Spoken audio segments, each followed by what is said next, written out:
Assalamualaikum warahmatullahi wabarakatuh. Hai anak-anak, bagaimana kabarnya hari ini? Alhamdulillah sehat semua ya. Pada pertemuan kali ini, Ibu akan menjelaskan mata pelajaran Pendidikan Agama Islam dan Budi Pekerti bab 9 mengenai rukhsah. Tujuan pembelajaran yang harus kalian tahu yaitu kalian harus bisa menjelaskan pengertian rukhsah dalam sholat, puasa, zakat, dan juga haji.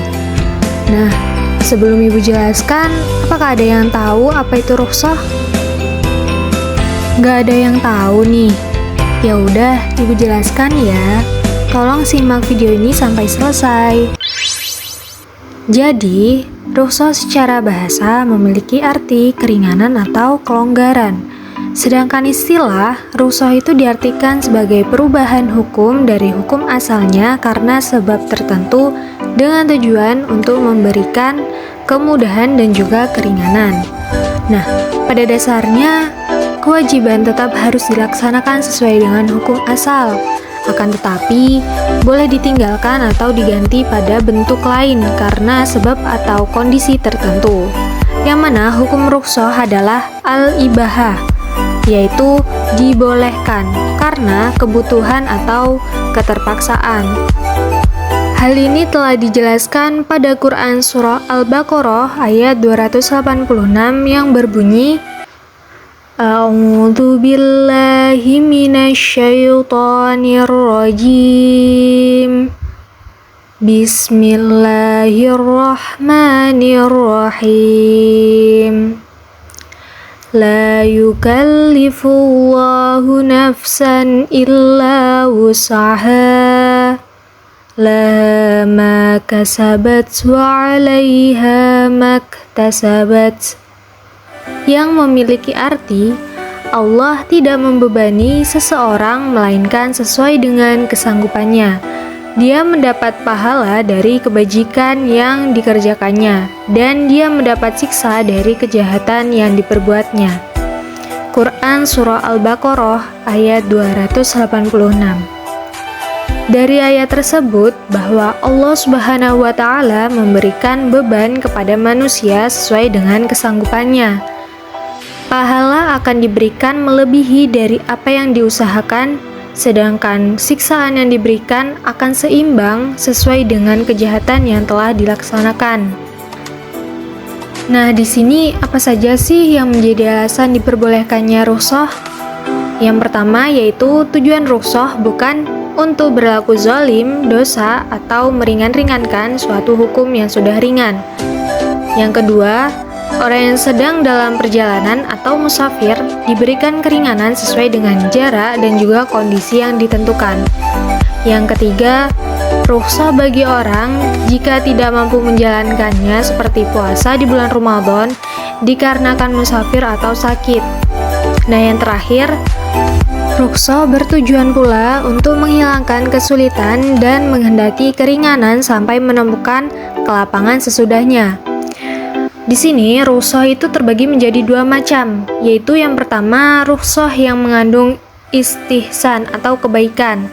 Dalam pelaksanaan azimah atau rukhsah dapat dipilih oleh seseorang. Nah, apabila rukhsah yang dipilih itu lebih baik, contohnya seperti musafir tidak berpuasa pada Ramadan. Yang kedua, rukhsah yang menggugurkan hukum azimah.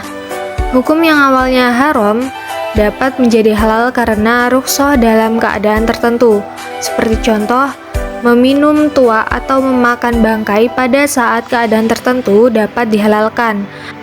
Nah, hal ini didasari bahwa apabila perbuatan ini tidak dilakukan dapat membahayakan kesehatan atau bahkan nyawanya.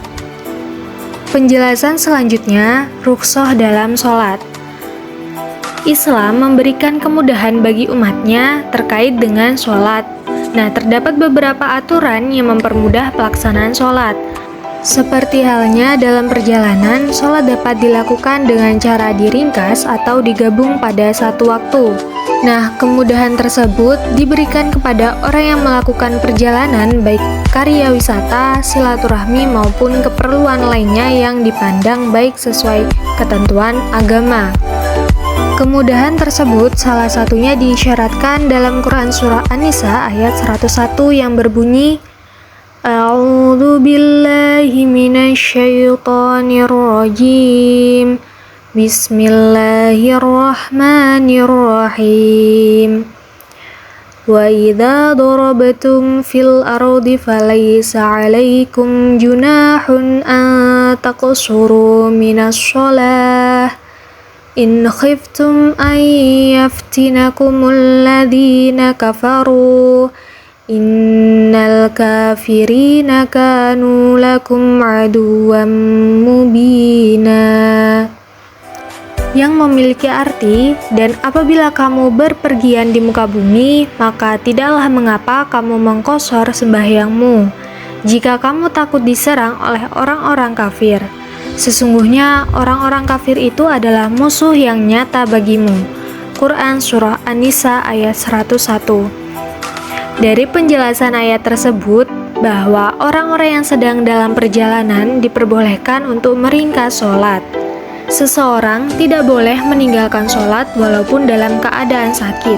Namun, pelaksanaan sholat orang sakit diberi keringanan dan juga kemudahan. Seperti halnya pada orang yang melakukan perjalanan, orang yang sakit pun dapat menggabung atau meringkas sholatnya. Adapun yang ketiga yaitu kemudahan bagi orang tertentu dalam puasa. Bagaimana dengan orang yang tidak mampu melaksanakan ibadah puasa? Sedangkan puasa itu merupakan salah satu ibadah yang bertujuan untuk mencapai ketakwaan.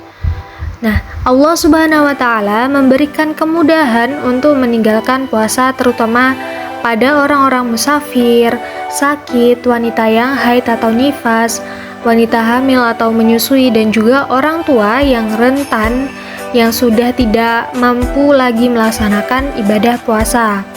Yang pertama, orang sakit. Yang disebut orang sakit di sini adalah mereka yang berat berpuasa karena sakitnya. Apabila mereka berpuasa, penyakitnya akan bertambah parah. Penderita sakit berat seperti stroke, ginjal, juga penyakit parah lainnya diberi keringanan dalam berpuasa. Begitu pula keringanan berlaku bagi penderita sakit yang dirinya diharuskan meminum obat secara teratur baik itu pagi maupun siang hari. Penyakitnya bertambah parah apabila tidak diobati. Bagi mereka adalah mengganti puasa di hari lain apabila sudah sembuh. Ketika tidak ada harapan sembuh akibat penyakitnya itu, ia boleh menggantikannya dengan membayar fidyah. Yang kedua, orang yang sedang dalam berpergian atau musafir. Mereka yang diperbolehkan meringkas sholat, walaupun perjalanannya tidak sulit dan tidak memberatkan, boleh meninggalkan puasa. Orang-orang dengan pekerjaan dalam perjalanan secara terus-menerus seperti pengemudi taksi, kereta api, kru pesawat, terbang, dan lain-lain diperbolehkan tidak melaksanakan puasa. Namun, mereka dapat mengganti puasanya di hari lain. Yang ketiga, wanita haid atau nifas. Wanita yang haid atau nifas wajib meninggalkan puasa dan juga mengganti puasanya. Yang keempat ada wanita hamil atau menyusui. Kedua perempuan ini wajib mengganti puasanya sebagaimana orang yang sedang sakit.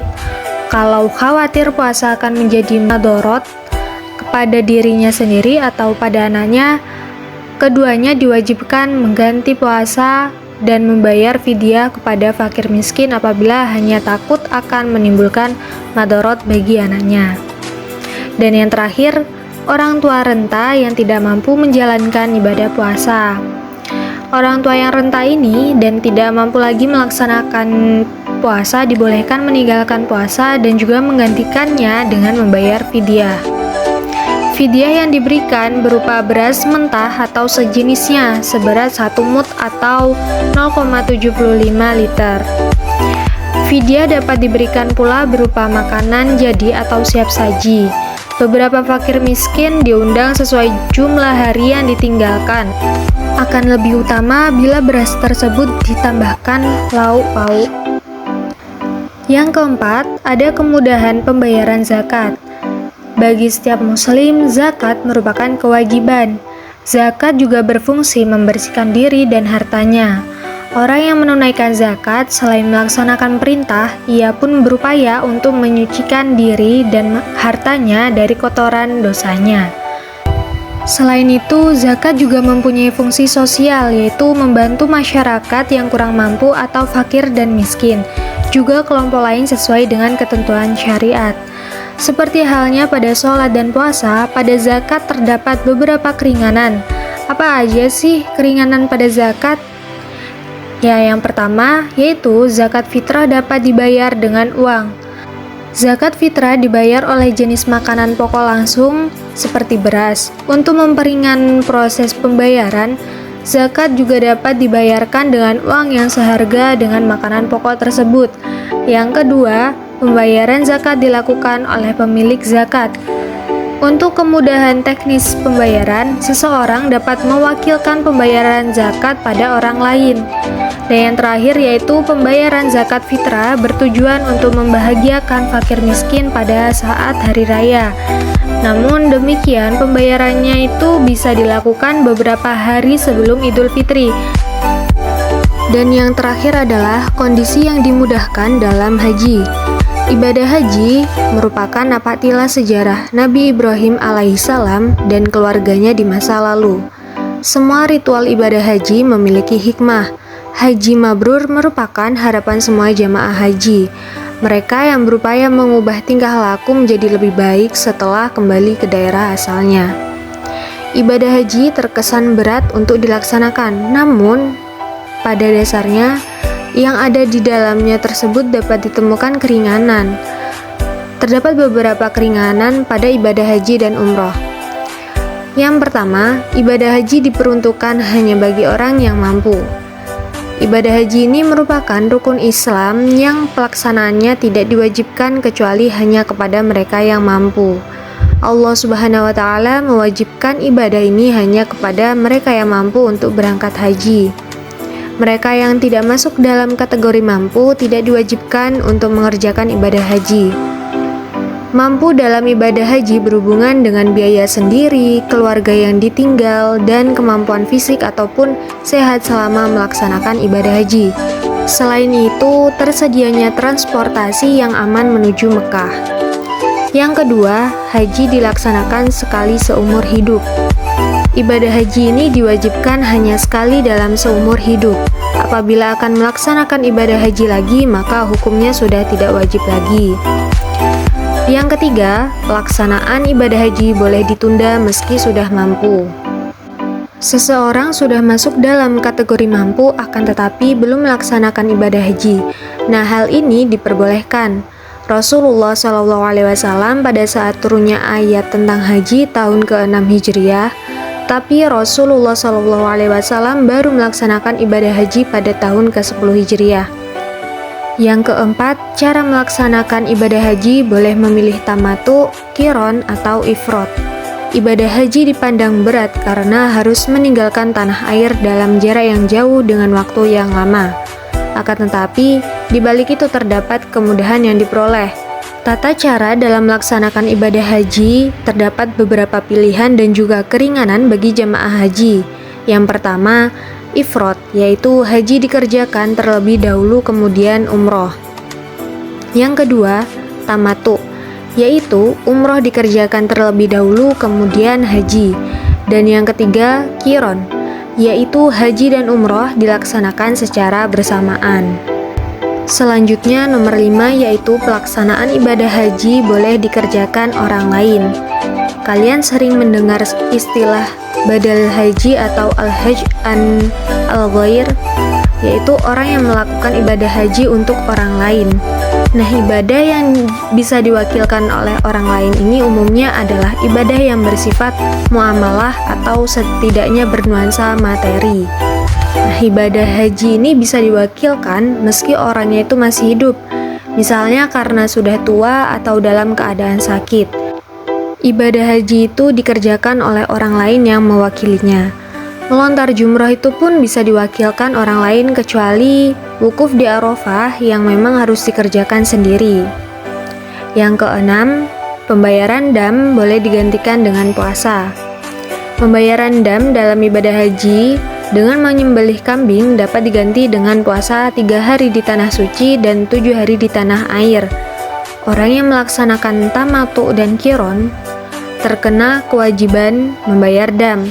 Namun kalaupun tidak punya uang untuk menyembelih kambing, dendanya dapat diganti dengan berpuasa 3 hari di tanah suci dan 7 harinya setelah kembali ke tanah air. Yang ketujuh, tidak bermalam di Mina. Bermalam di Mina untuk melontar jumroh bukan termasuk rukun haji, melainkan wajib haji. Melontar jumroh boleh tidak dikerjakan asalkan membayar dam. Nabi SAW memberikan banyak keringanan kepada para sahabat yang tidak bisa ikut bermalam di Mina ataupun di Musdalifah. Bahkan yang rukun sekalipun, yaitu wukuf di Arafah pada tanggal 9 Zulhijjah, itu pun tidak harus dilakukan sejak pagi sampai malam. Yang penting seseorang sudah berada di Arafah walaupun hanya sesaat, sudah dianggap sah. Dan Nabi SAW pernah bersabda bahwa haji itu adalah berada di Arafah. Orang yang sedang sakit parah tetap bisa dianggap sudah berhaji asalkan tempat yang disinggahi di Arafah walaupun hanya sekedar beberapa menit, lalu dikembalikan lagi ke rumah sakit. Yang terakhir yaitu nomor 8, ibadah lain yang berpahala setara dengan melaksanakan ibadah haji. Allah Subhanahu wa Ta'ala melimpahkan kasih sayang dengan memberikan pahala yang berlipat ganda. Allah Subhanahu wa Ta'ala juga menyediakan pahala yang besar untuk ibadah yang terlihat kecil dan mudah. Orang yang belum mampu mengerjakan haji, namun beramal dengan ikhlas dan juga istiqomah, akan diberi pahala setara ibadah haji. Apa saja sih ibadah tersebut? Yaitu sholat berjamaah. Selain diberi pahala 27 derajat, juga diberikan pahala ibadah haji apabila dilakukan secara istiqomah. Orang yang istiqomah melaksanakan sholat duha, diberikan pahala pula seperti ibadah umroh. Lalu apabila pergi ke masjid untuk belajar dan mengajar, maka akan diberikan pahala setara dengan ibadah haji. Yang terakhir ada hikmah rukhsah.